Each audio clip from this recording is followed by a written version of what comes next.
Good morning, it's Longhaultanker, straight razor shaving with Longhaultanker, and I'm at home in my master bathroom and we're getting ready for a straight razor shave.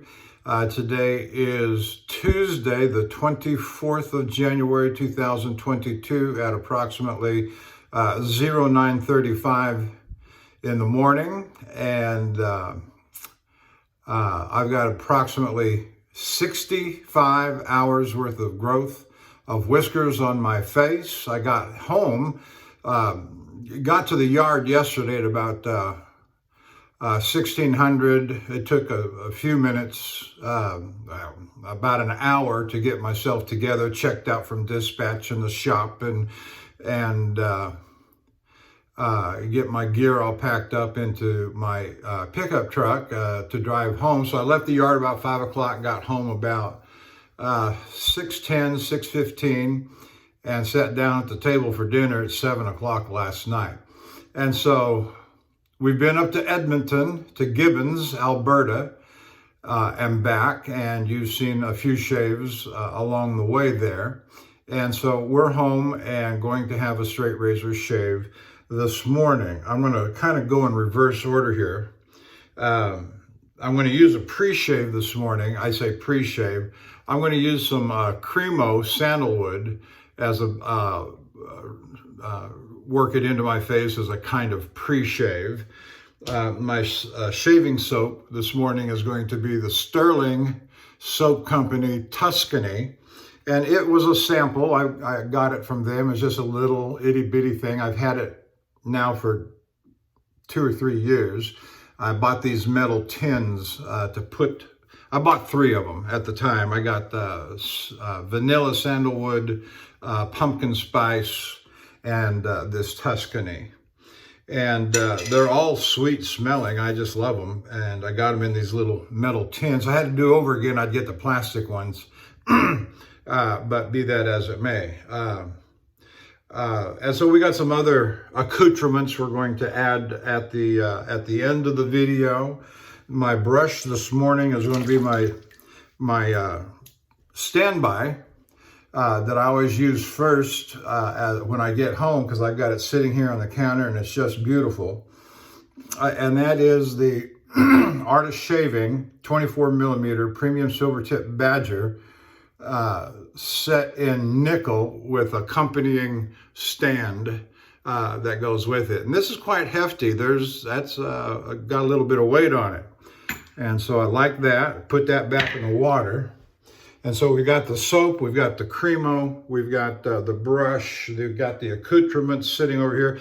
Something else I've got sitting right here in my immediate right is one of the tall glass jars for Barbicide, and I hardly ever use it. And so I put my razor in it this morning. It was getting a little bit low, water evaporates, you know, and so it got down about so far from the top. My wife uses it much more than I do for her nail and cuticle tools that she uses. And so, of course, right down the middle of it, you know, is one of these. This is the basket right here, and you plunge it down in, and this is the lid, and so I've taken that out so I could get my straight razor down into it. Did not plunge it with the scales down in there. And so what I'm going to lift it up out of here now very carefully, because I don't want the edge to hit the side of the glass. And so I cocked it like that, and I set it down over the lip of the glass, and it just dangles there in the Barbicide fluid.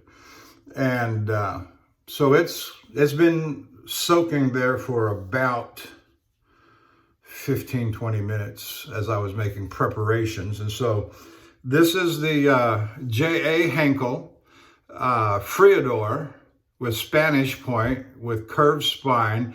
It does not have a number on it, and if I remember correctly, someone of notoriety told me that these were made toward the end of the run of the Friodurs, because I've got a Friodur 472. And I saw Bill M's recent shave with a Friodur that was numbered. It was something and a half. I don't remember what the number right now was. And so they numbered them for a while, but I guess toward the end of that run, they discontinued numbering, and this was the last run of the Friodurs. Correct me if I'm wrong. I'm happy to be corrected. I want to know these things. And so it's been soaking. I haven't touched it, but I am going to lay it down here off to the side, and we're going to get started. I haven't soaked my face yet. I haven't done any prep to my face yet at all. So let's get started.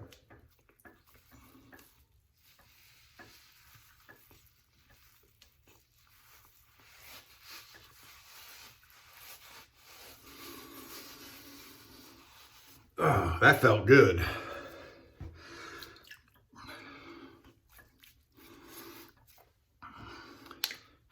We're going to put a dollop, so much in my hand.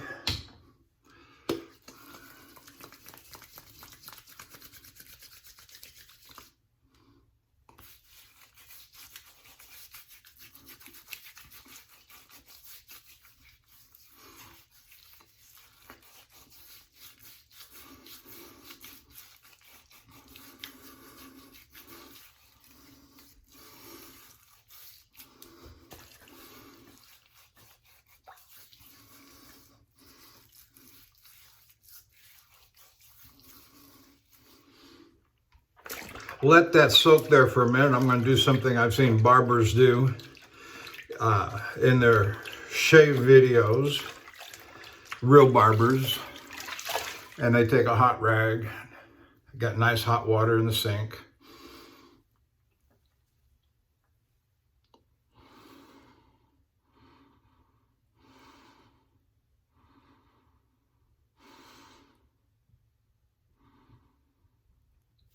Just let that soak in there for a minute under some steamy hot. And now we'll do that again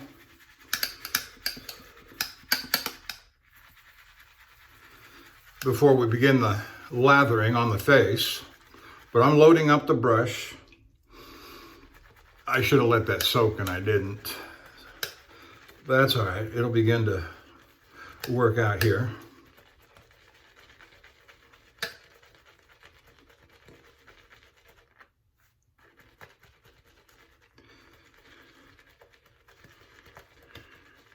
And as I recall, this tends to be a bit on the creamy side, not the lather side. So we'll see how big a lather we're able to build with this, but I'm loading it up extra heavy.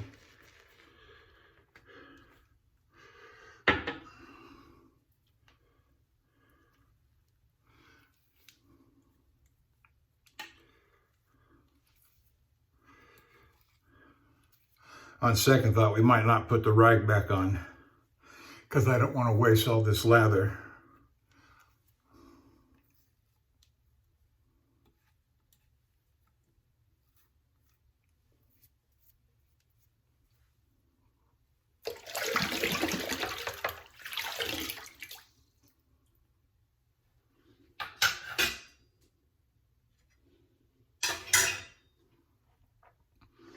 All right.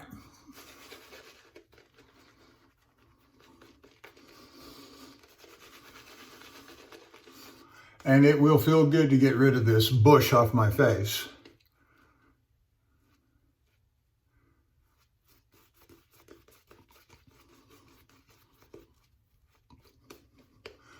If you're watching me on YouTube, this video, I want to thank you for joining me.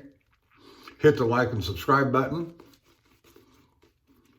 Leave a comment if you so desire. Be courteous, respectful.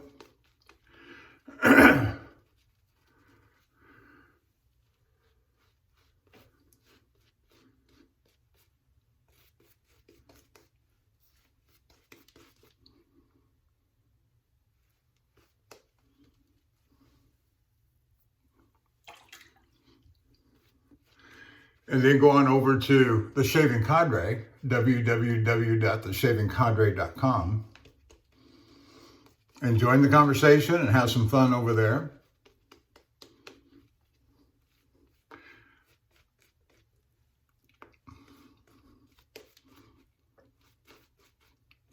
You can post your videos, make comment, photographs, shave of the day.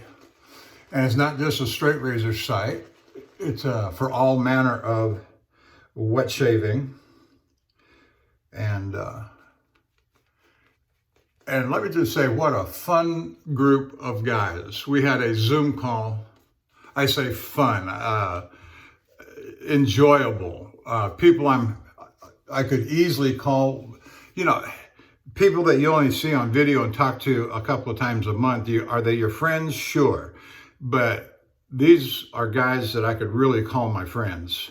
And I'm happy to do that. It was the Zoom call that we had. We started off with about 15 participants. And as we got down toward the end, after about 2 hours, there were 6 of us left on there.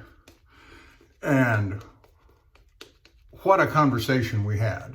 Very personal, semi-intimate.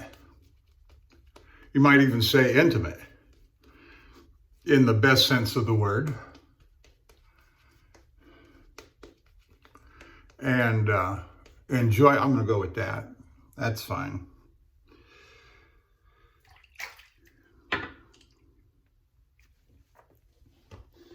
And we had one new guy on there, and he lasted a good while.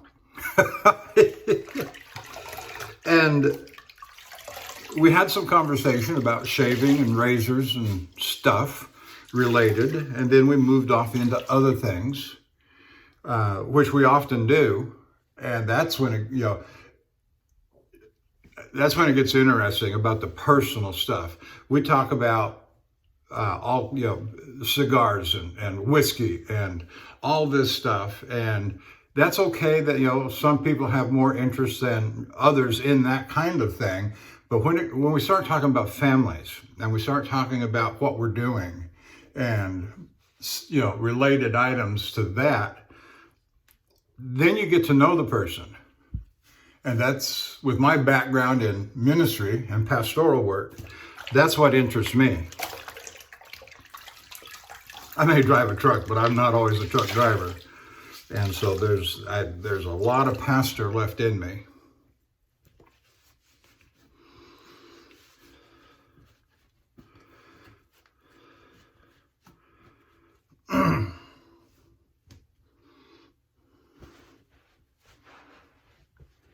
All right. So, I don't know what the proper best protocol would be to remove the barber side, but I'm just going to, because after the first swipe, does it really matter? All right, let's see what we got. This was shaved. This was honed up on a Shapton glass series. Bevel was set. The finish 30,000 Shapton glass.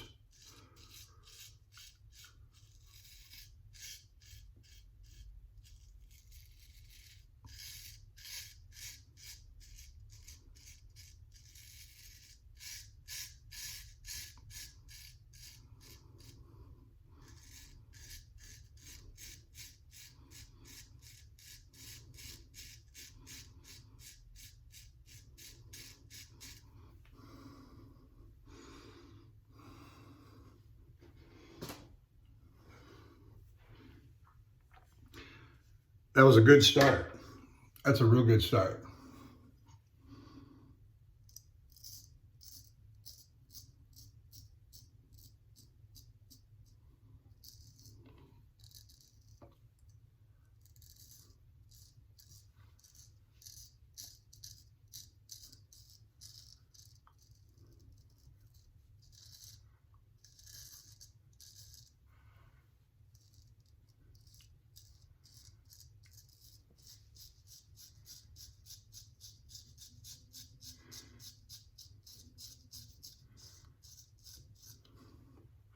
It's supposed to be a wintry day here in Houston. By that I mean rainstorms, heavy wind. I can hear the wind blowing outside now, quite gale force like, just whipping through the backyard in the tree, up against the backyard fence line. We're right on a tree line that goes, I don't know, about 100 yards, 150 yards down to a spring creek, and it's undevelopable land. It's not a flood zone so much because there's a good 40 to 50 foot rise in the embankment coming up the hill.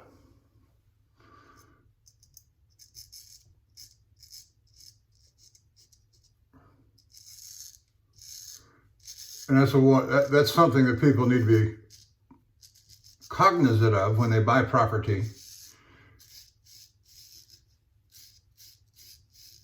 in Harris and Montgomery County, are the flood zones, the flood plains. And I think we're in like a 200-year floodplain, something like that. And there's never been a recordable or recorded flood in this area of the Houston area, Spring, Houston, Harris County, Montgomery County.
All right, feels great.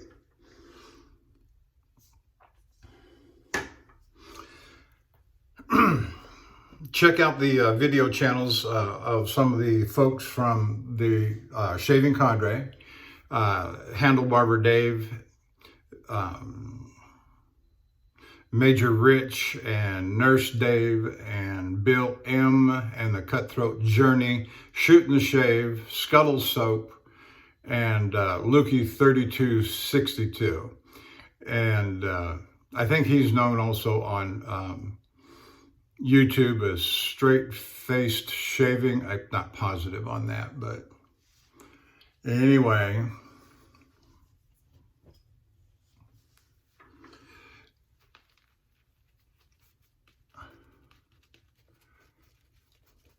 If you enjoy watching shaving videos like I do, that's a good handful of fellas that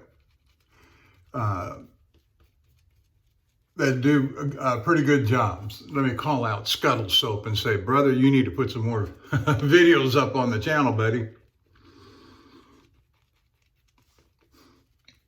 He's the gentleman that sent me the Christmas gift, Scuttle Soap, for our Christmas gift, Rudolph gift exchange, and got that nice Fox cutlery razor that I honed up on the Zulu Gray.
That wind was whipping in the backyard. It just sounded like two 5.0 Mustangs revving their engines and just ripping right through the backyard. That's what it sounded like, kind of. Maybe that was my imagination.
So that was really quite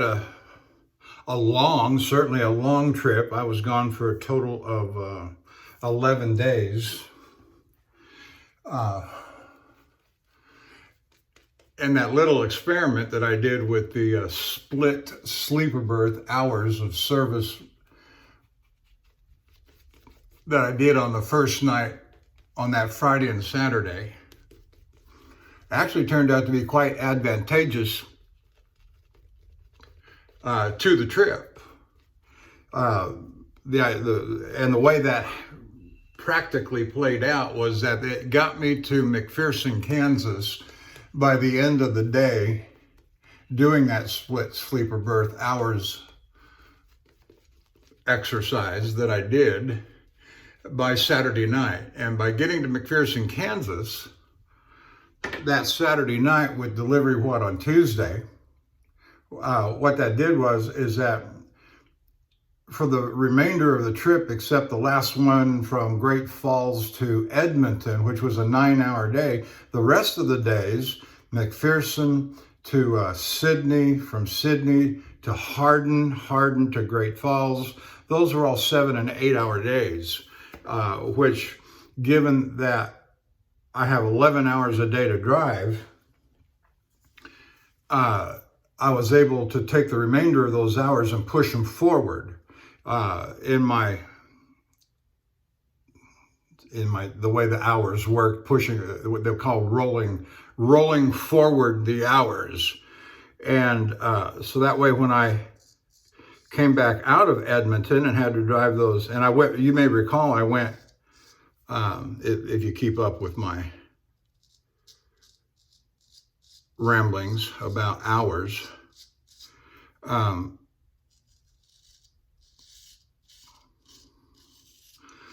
I went about 10 minutes over on that night coming out of Edmonton to get back to Great Falls.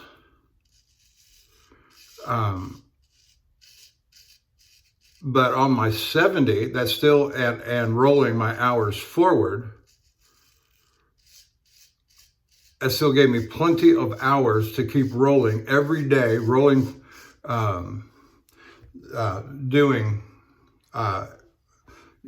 7 and 8 hours a day thereafter. And so it actually turned out to be, and it was that exercise on the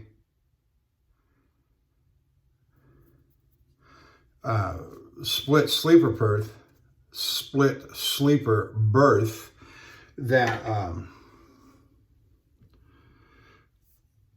allowed me to manage my hours in such a fashion, which was really quite good.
my wife asked me on the phone,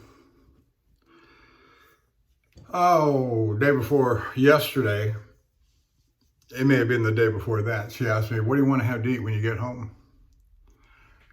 I said, I don't know, you're the cook.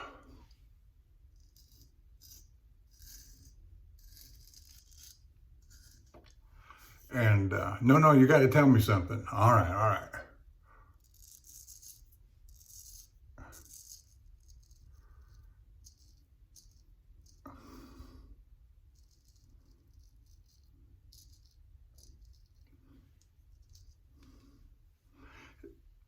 And as cold as it was on that trip, the lowest was it that morning in Great Falls, or it may have been McPherson, Kansas. It was 10 degrees.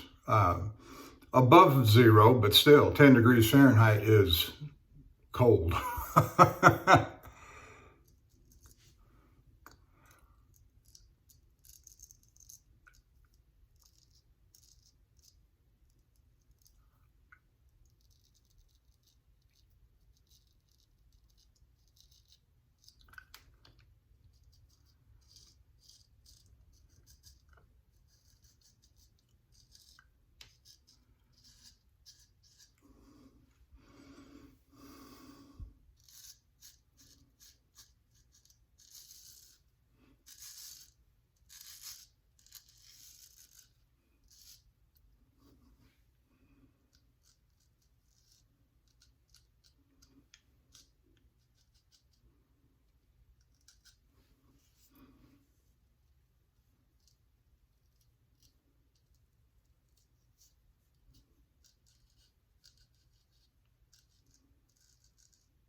The coldest I've ever experienced out on the road was minus 32 Fahrenheit in Harvey, North Dakota on Christmas Eve morning, December the 24th morning, and I believe that was 2013. Truck broke down, engine went out, and I had no heat.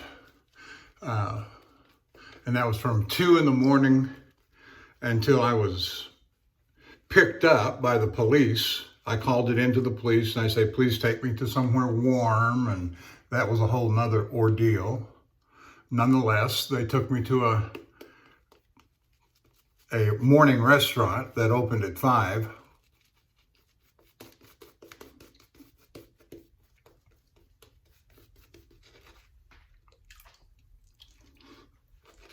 I've been in minus 25 in South Dakota.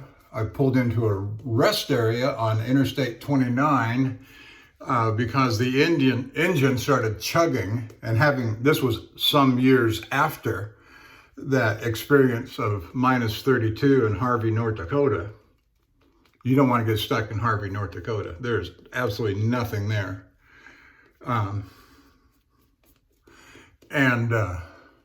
But they had a place for, well, never mind. Why I chose to park there, it's because I was running out of hours, and I found a wide spot where I could pull in.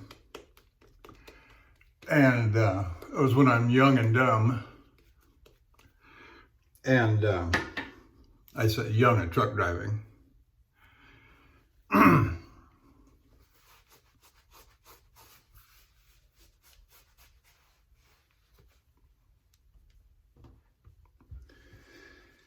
And so when the engine started to chug, right in front of me was a sign that said rest area 2 miles. And so, yeah, I think I'll take that.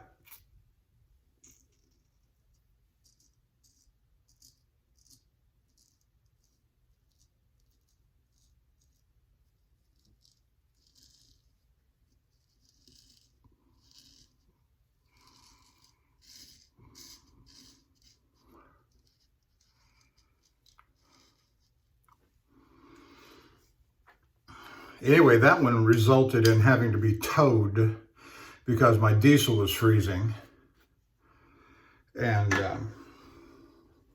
anyway, minus 25. And then the next one was a minus 11 in Winnipeg,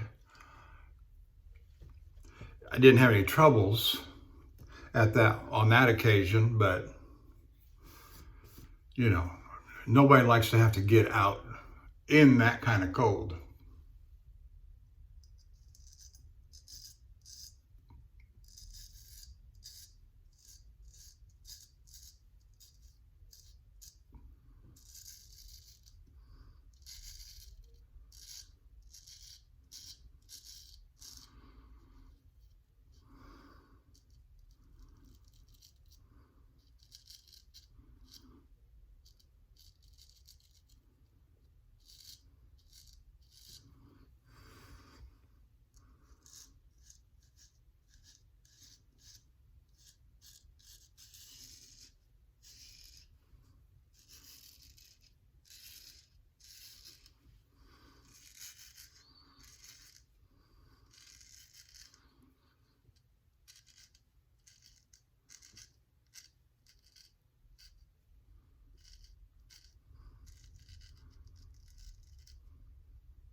Very nice.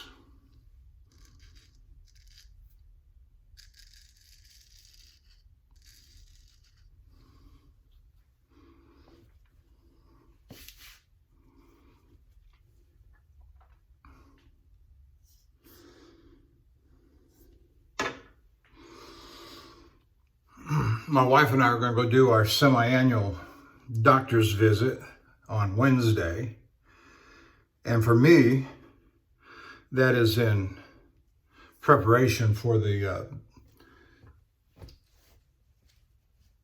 DOT physical, which I have coming up. My current medical card is set to expire on March the 4th. And so I need to,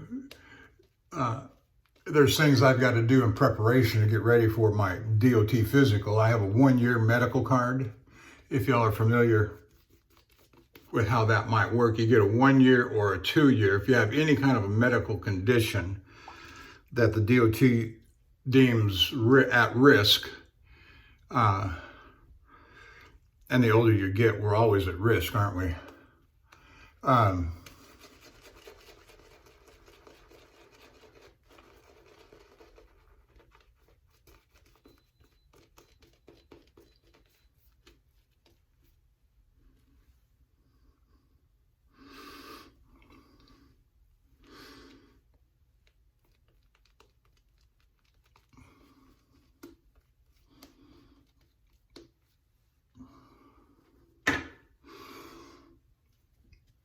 And so one of the things I've got to have done every 2 years, according to DOT, is I've got to have a cardiovascular stress test. They put the electrodes on you. You get up on either a bike or a treadmill, get your heart rate up to so high.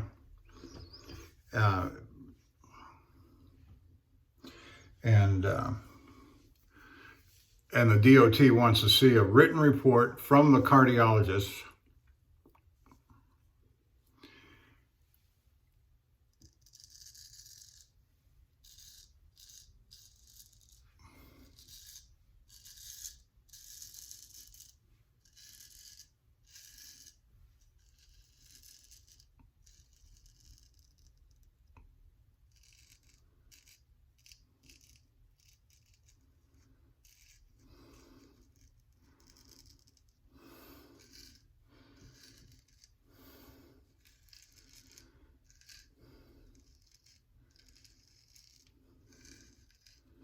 that certifies that you're fit to drive.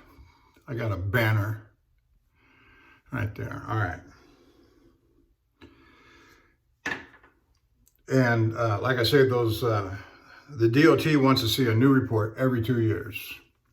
I got one from last year, but my cardiologist, this is a new cardiologist. I've been going to him for 2, maybe 3 years.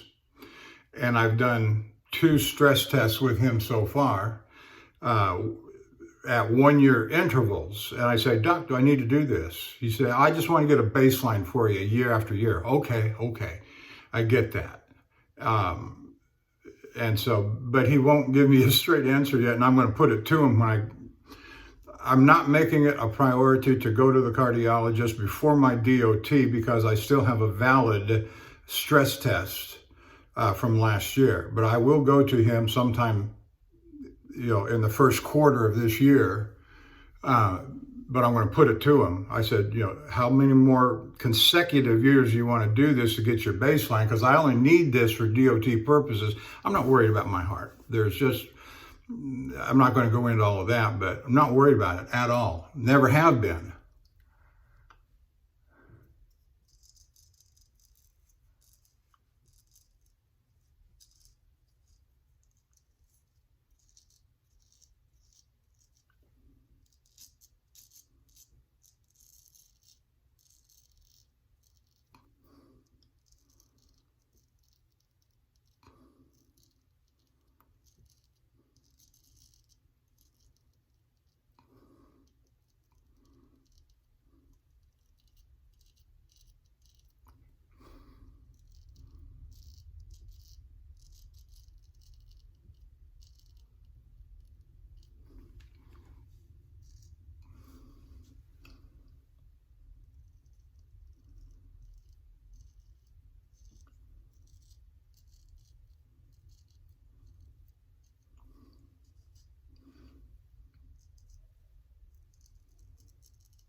My wife and I are going to do something in early April.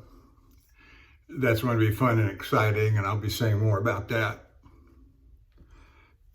as the time gets closer. But we're excited, needless to say.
is turning out very nice.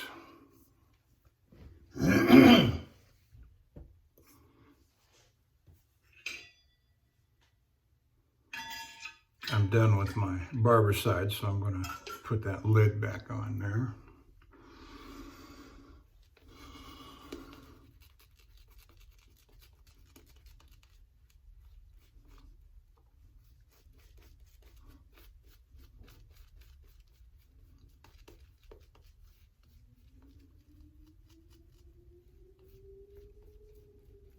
Boy, that wind is howling. I think that sound's coming down from some of the vent pipes on the roof. But it is howling.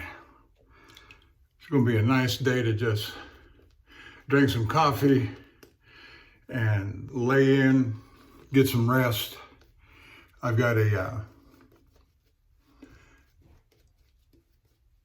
safety meeting that's being presented by a video Zoom call. And that's a new practice that we started up about 6 months ago. And that way, you know, at the beginning of every new quarter, we always get a new set of safety videos that we have to watch and pass a little quiz at the end on. And also we have to do a safety meeting. Now, we used to have to physically attend those, and people would try to time their return to the yard on a return trip so they could make those safety videos in person. What else could you do except go home and then come back? And who wants to do that on your time off?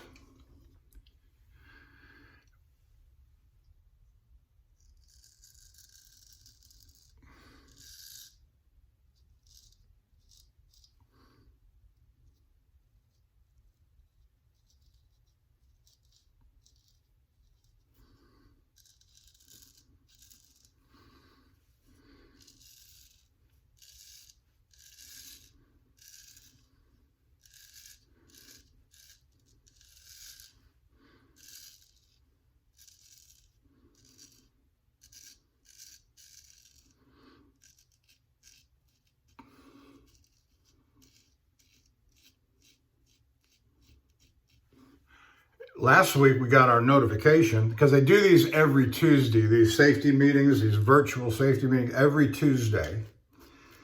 And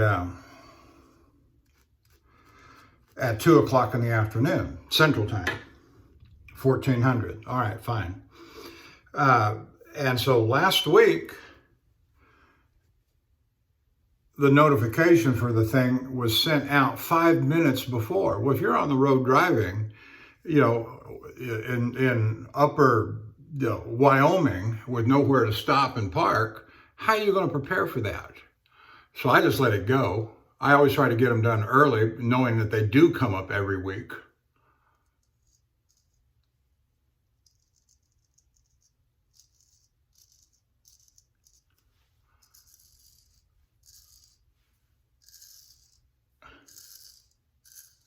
And so I called my safety manager. I said, what is this? I said, that's a disrespect of my time. You want me to be there. You want me to prepare to be there, but you only give me 5 minutes notice that it's coming up.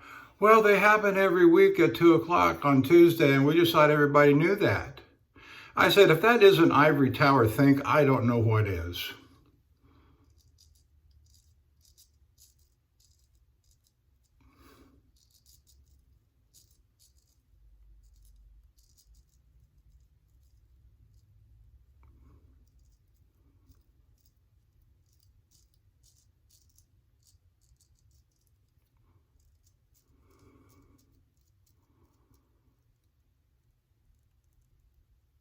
I said, that's why I drive the long hauls like I do, is I don't want to have to be aware of everything that's going on at the dispatch office and safety office.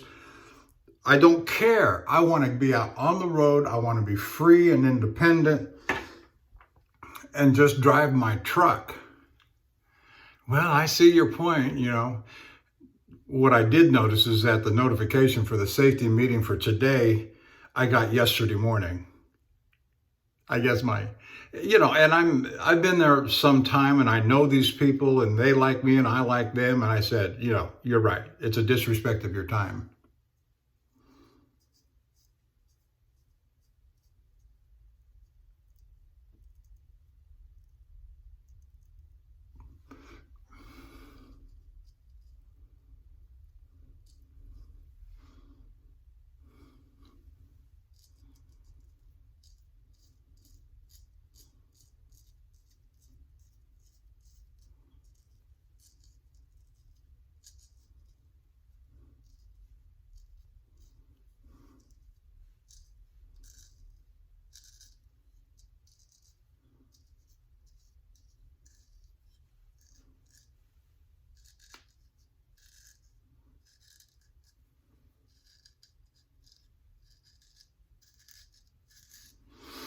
And not only did I get the notification from one person yesterday, they came out from 4 different people yesterday. So I was bombarded, overloaded with said notification, which is fine. I'd rather have too many than not enough, or none at all. Something I found very interesting about my email program, and a lot of people get, I'll tell you another related story when I worked at another job, but something I found about my email program, it's got a delete button. If you don't like everything you're getting, just send it to junk. Send it to the junk or the trash can, or send it, you know, delete it. I worked for a guy one time. We were in a sales office, and he'd be on a call, and another line would ring. He'd say, hold on a minute, I'll get back to you in just a minute. And he'd put him on hold, and to go pick up the other call and start talking to him. And the next line would ring, and he'd say, hang on a second, I'll get back to you in just a minute. And he'd go to the next call. And I said, you're crazy. You're losing your calls. You're losing your sales. Let it go to voicemail. Let them leave them, because you're going to lose them anyway. Nobody's going to sit and wait on hold very long, and you're not going to be able to have a fast enough conversation to end one to go back to the other.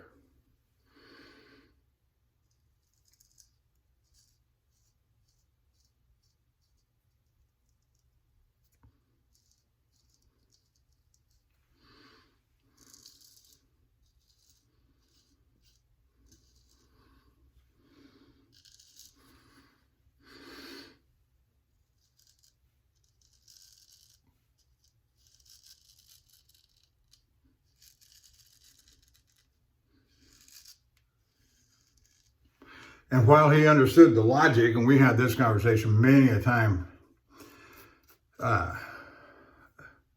this was the, well, I won't say when, but many years ago. And but he just couldn't bring himself to let a call go to voicemail.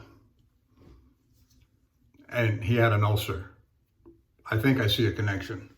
He did. He had, in fact, he ended up having a colon cancer.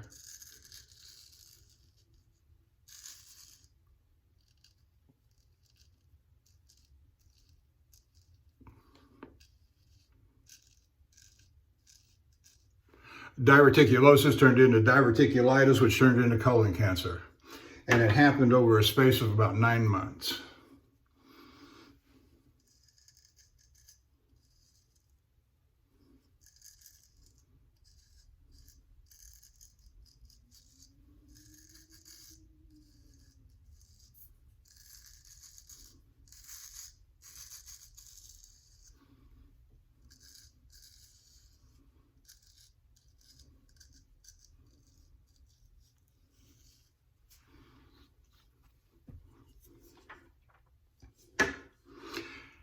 Well, I'm just taking my time this morning, enjoying my first shave home, and enjoying being home from that long trip.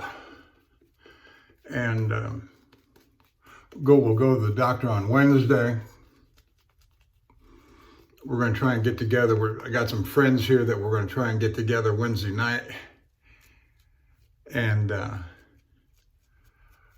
I'm going to try and steal a couple of more days before having to head back out. We'll see what the load board allows and get back out by the weekend. My wife said, "You gonna stay home that long?"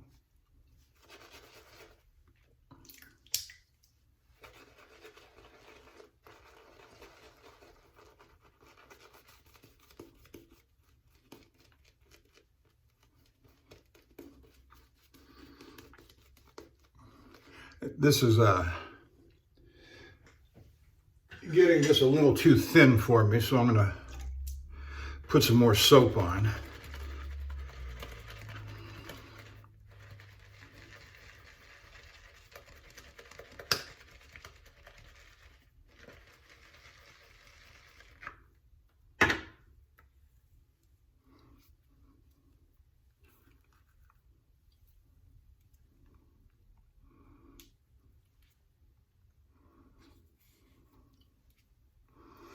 We will be doing a head shave, so I want to have ample soap that's not runny and thin.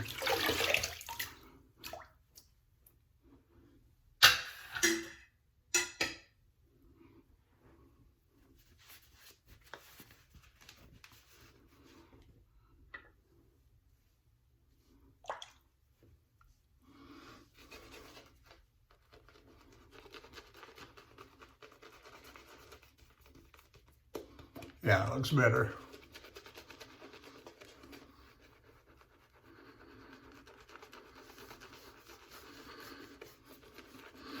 I hadn't used those little samples from Stirling in a long time.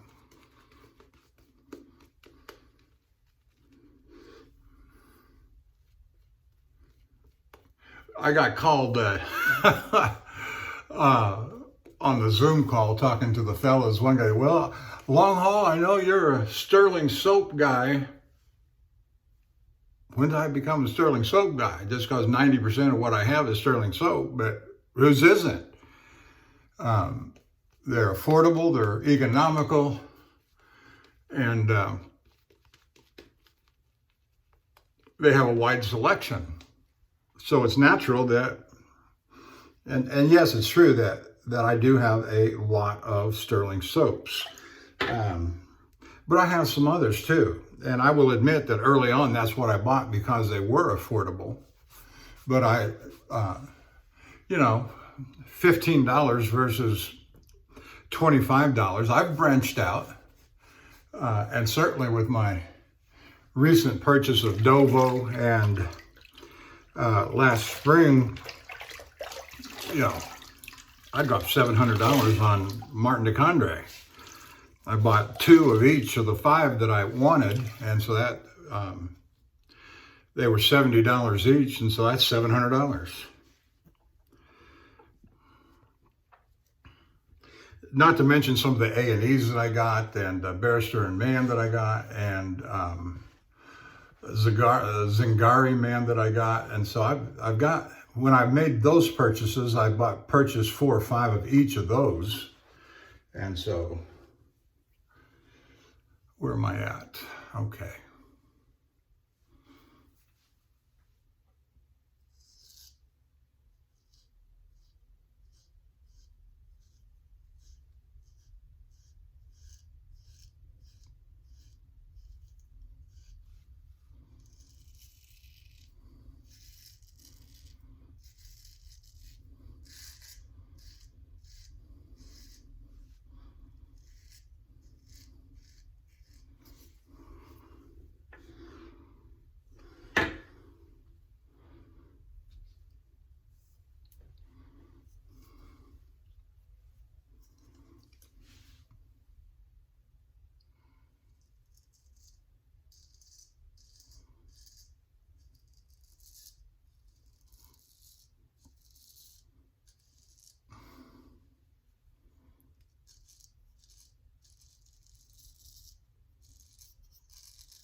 right around my little goober I've got right there. I got a seed bed of whiskers just below, but just all around this spot right here.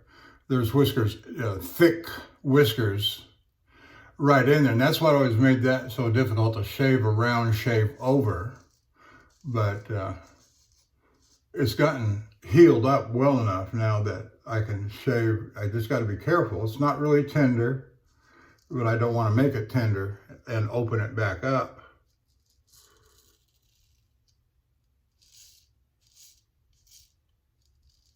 It's healing quite well. I'm very pleased with it. It's just taking too long. It's what you're looking at. You should have seen it when it was fresh and ugly. But right now, no, it's doing very well, but it's taken 4.5 years to get there. And I'm not really worried about it. It's just a hole in my face.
Yeah, I thought I felt a little sting right there.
You know, Spanish for it resembles a barber's notch a little bit, at least with the hollow here on the edge, on the point. And that gets up there in the nose, just like a barber's notch.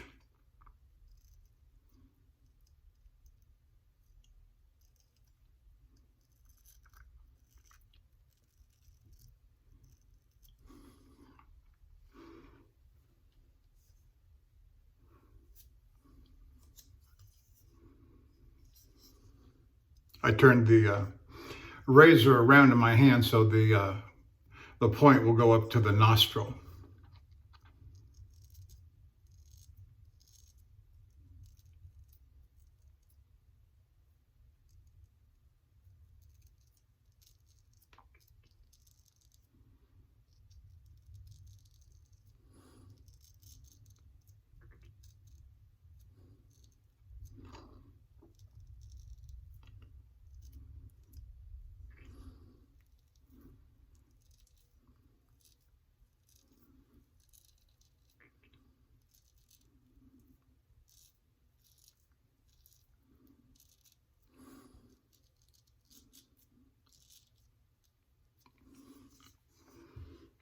Just a little uncomfortable in my hand.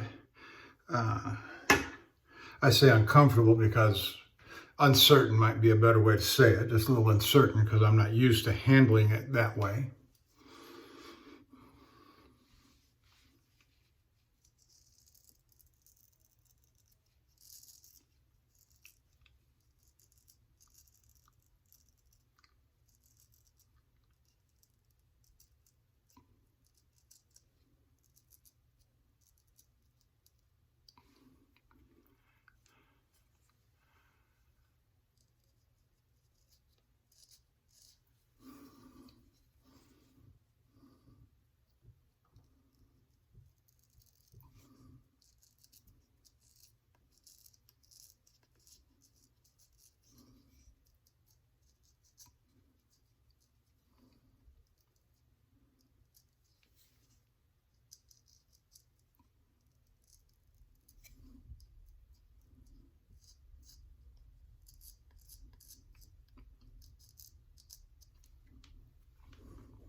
Very nice.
All right, let's rinse this off. And do the, I'm gonna run some hot water again here.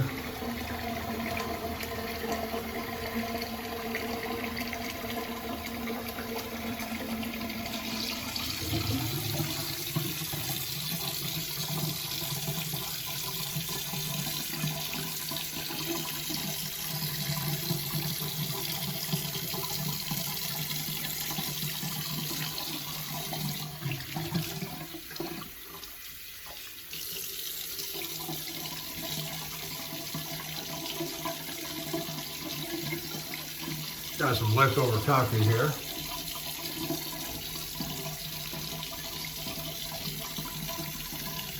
Hyatt Regency Lake Tahoe, fond memories. And when the memories go, there's always photographs.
That feels so nice.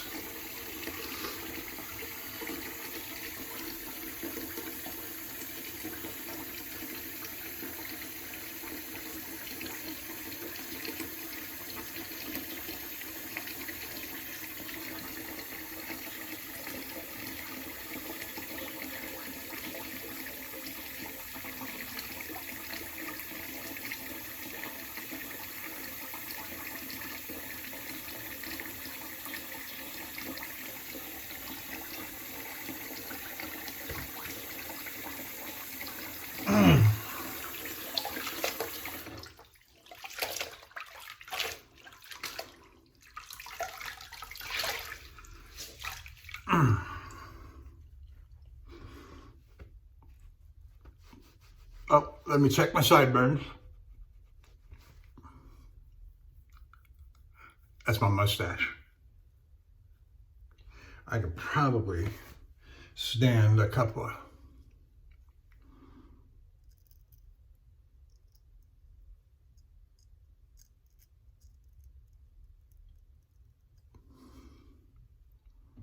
yeah.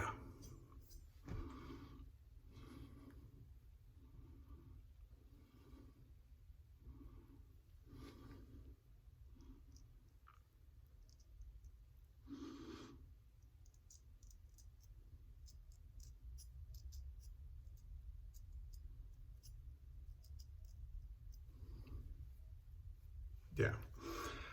All right. Now let's check the sideburns.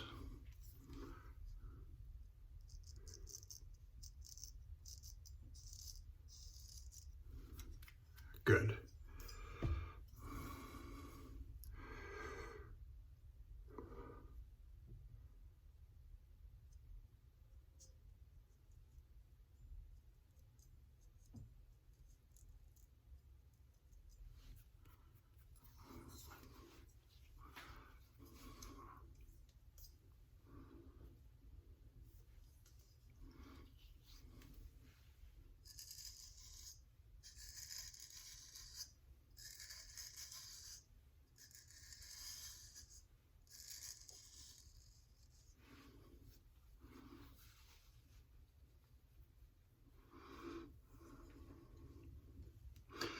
That feels outstanding. Outstanding.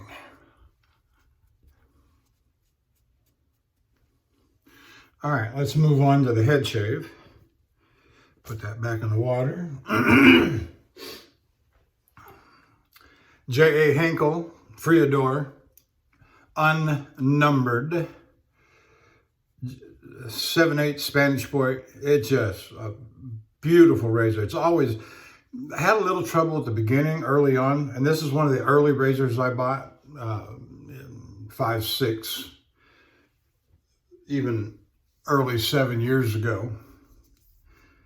And oh, let me say this too: the scales on it, Cocobolo replaced. They had cheap plastic on it when I first got it. The work here, the Cocobolo, the 3-pin. It's got a nice little centerpiece in there in the scales. That's GS 6-gun, Glenn Mercurio work done there. So that goes back several years for me. Guys, nice little spacers in there, amber colored, just beautiful razor.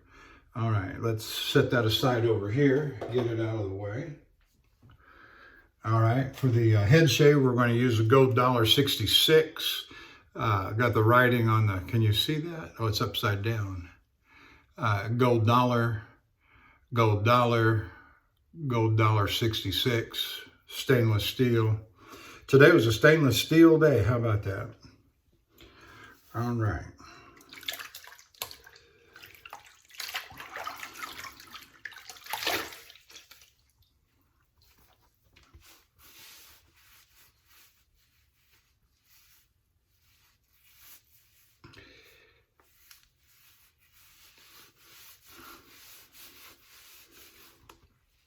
And so we got about 56 hours on the head too.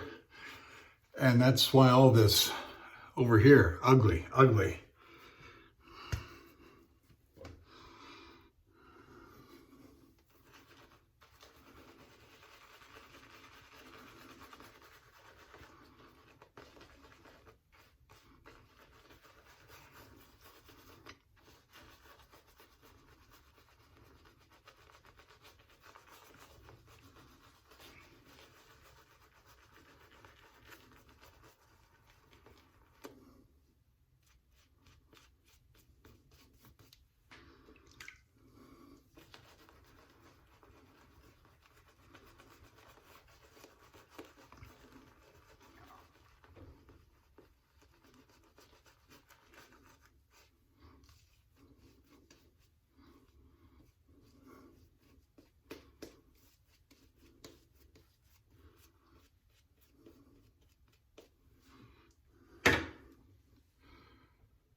Draw my lines, define my work area. That's pretty close. It's enough anyway.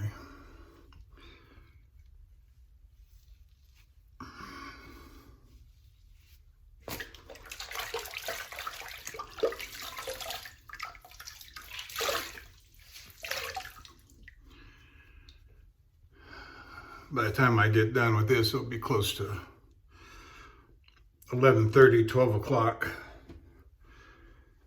I got 2 hours till my safety meeting. I'm gonna get a bite to eat. Maybe later this afternoon. I might do a honing video. It seems what, I'm gonna take a look and from the razors I've used on this last trip, which ones performed well, which one might need a touch up. That's kind of just how I do.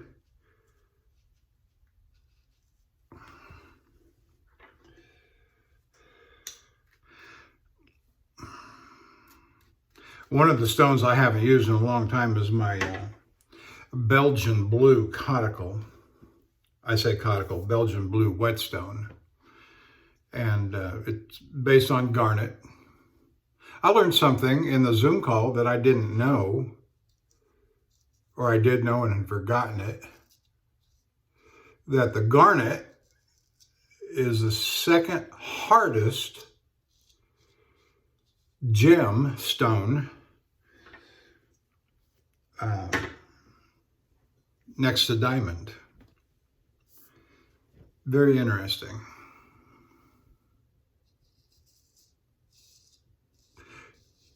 And the reason we dilute the caudicle, also garnets.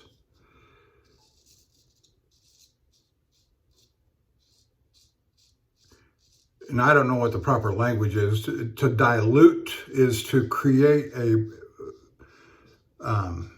medium water and slurry that has less parts per.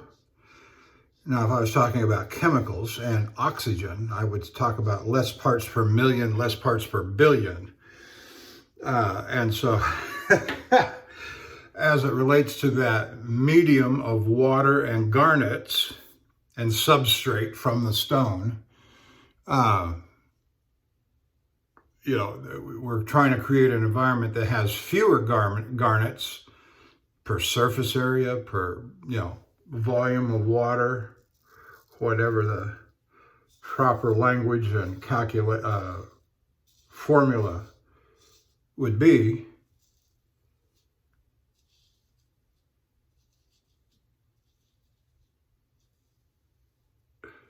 I just find that interesting.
All right.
Yeah, that looks pretty good. We got a little steep here. It should be a little more vertical than horizontal.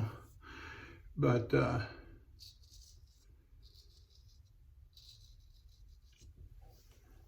it'll grow back.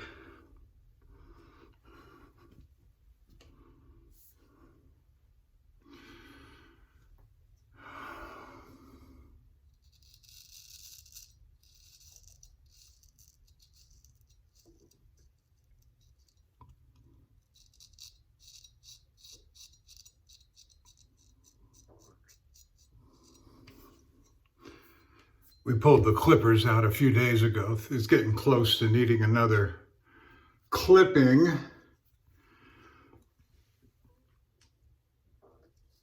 When was that? When I was in Great Falls? I do believe.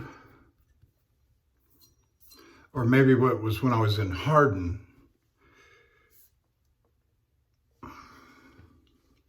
On the way back. I had to go back, and I don't care that much. And you probably don't either.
Pretty close.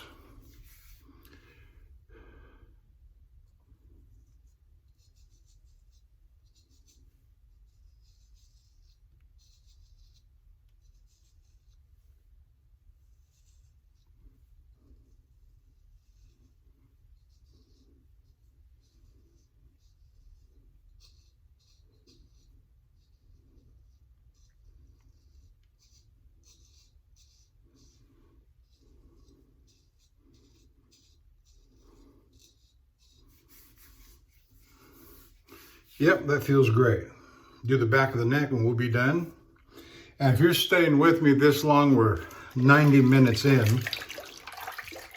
Yo, God bless you.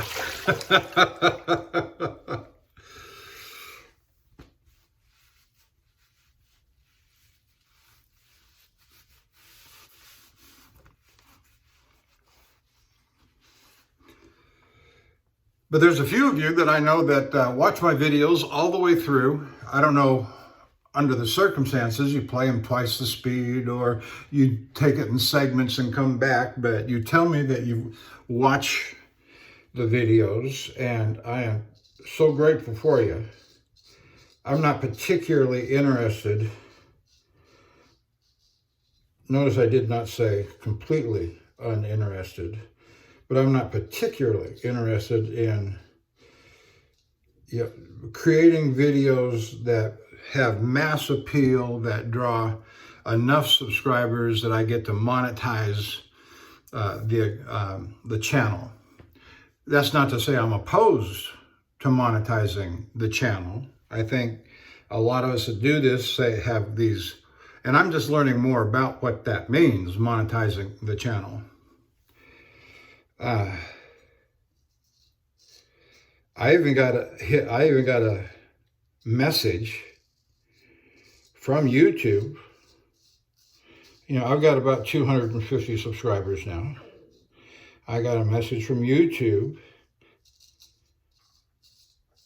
How to monetize your, I don't think it was sent to me personally, but maybe because I hit so many subscribers, that it's so many, 250-ish.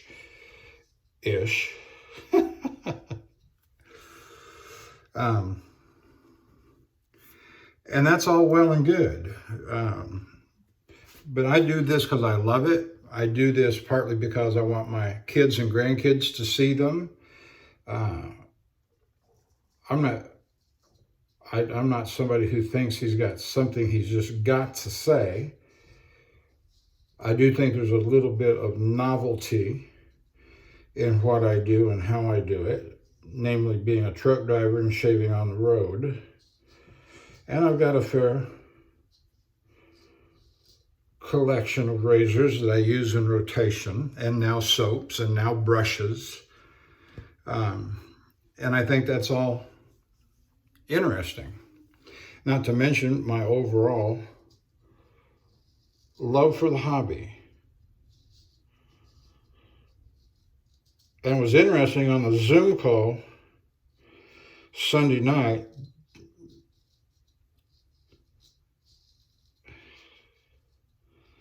that's what it was.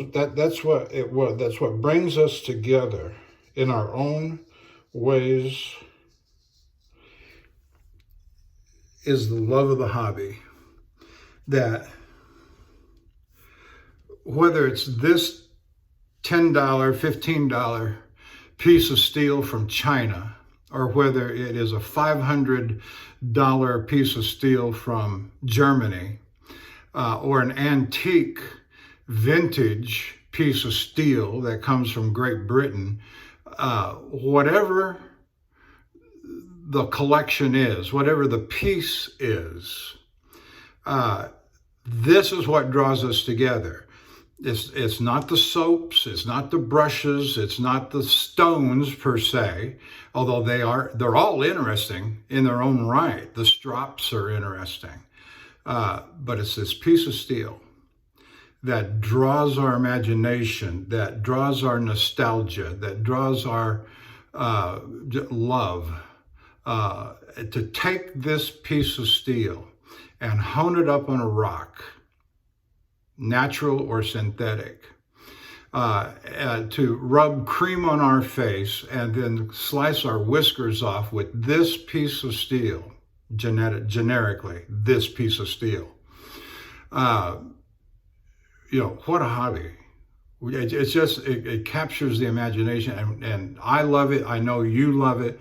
That watch me regular, those that I congregate with love it.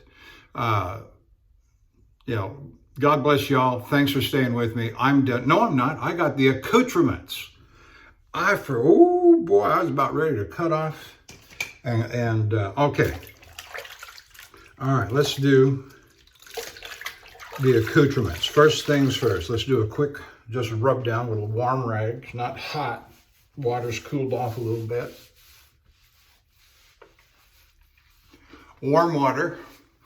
Take that out of the bowl.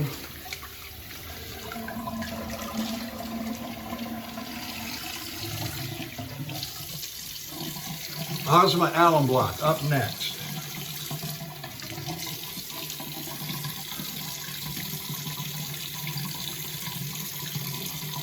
Oh, just lovely, just lovely.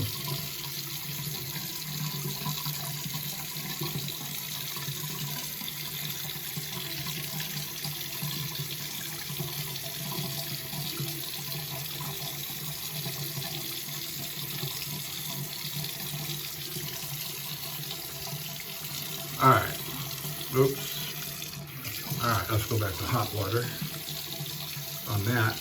Osma alum block, there we go. This is the one I had on the road with me for so long, and it got down to about 50%. Grabbed a new one, the one I had at home, which is a little sliver, and it broke in two. All right, what's next? So, pat it dry.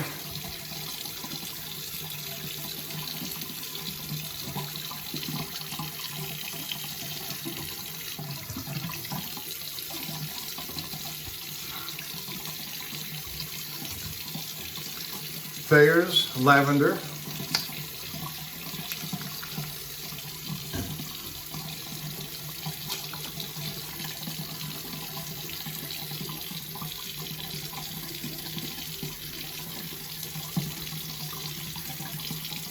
I'm running a new bowl of hot water to wash my brush out, rinse my brush out. Just starting to get hot. All right.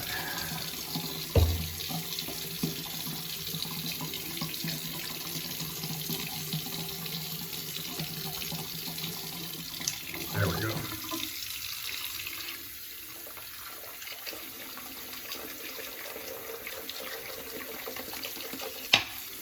Let that soak for a bit. Lucky Tiger tonic. Why? Because I want to. Do I really need it after the Thayers? I don't know. I don't know. I've seen others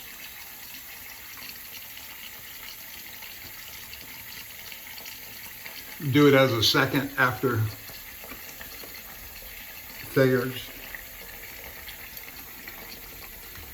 It has a nice citrus scent. Doesn't last long. It has no particular sensation on the skin, but it's the tonic. It's got aloe vera in it, and that's good enough for me. And I think does the Thayers have? No, that's aloe vera formula. Okay, so I'm getting double dose of aloe vera. That's fine. That's good. This will probably kill it all, but with the alcohol, I don't know. So we're going to throw on some Clubman. I didn't know what to, I don't have a large selection of aftershaves. I have several Panades and, Clubman and some other stuff, but it's inexpensive and cheap. I'm not a expensive aftershave kind of guy or cologne kind of guy.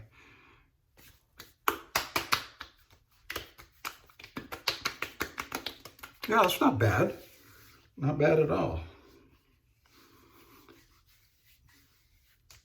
And I do think the Clubman smells, I'm going to use some Clubman powder here in a minute on a powder bomb.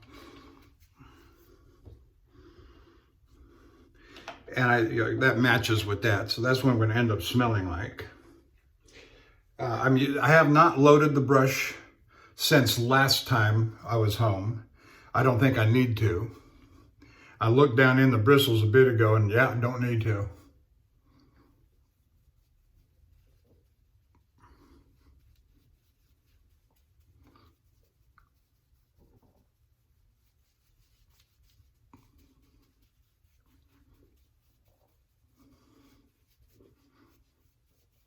Now, I often like the shine that comes after a good shave, but I've just had a week of those, haven't I? And I like the powder at the end. All right. Got plenty on my shirt.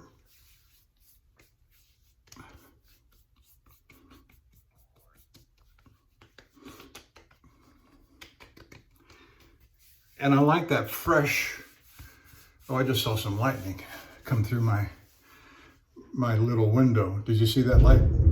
Ooh, kaboom. I got powder all over my camera, stand by.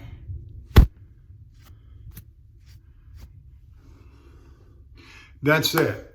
Ladies and gentlemen, and particularly you straight razor shavers that are in love with the nostalgia and imagination as I am, thank you for watching, staying with me, and I will see you down the road.